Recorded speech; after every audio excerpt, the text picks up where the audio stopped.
একটা মানুষ এই প্রবাস থেকে যাওয়ার পরে দামি দামি পারফিউম লাগিয়ে হয়তো রাস্তার মধ্যে বের হয়, আর সেগুলো দেখে আপনাদের নিজের প্রিয় মানুষদেরকে বিদেশে পাঠিয়ে দিচ্ছেন আর ভাবছেন এই বুঝে আমাদের দুঃখের দিন শেষ।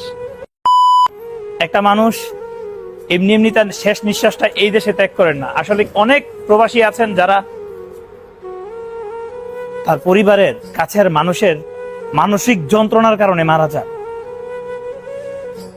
এত রকমের মানসিক প্রেসার দেওয়া হয় যে মানুষটা আসলে চাইলেও আর জীবিত থাকতে পারেন না। কি আজব ব্যাপার না, যে মানুষদের জন্য আপনি দূরপ্রবাসে খেটে যাচ্ছেন, না চাইতেও তাদের অনেক কথা আপনার সহ্য করতে হয়। বলছি কোন এক ভাইয়ের কথা,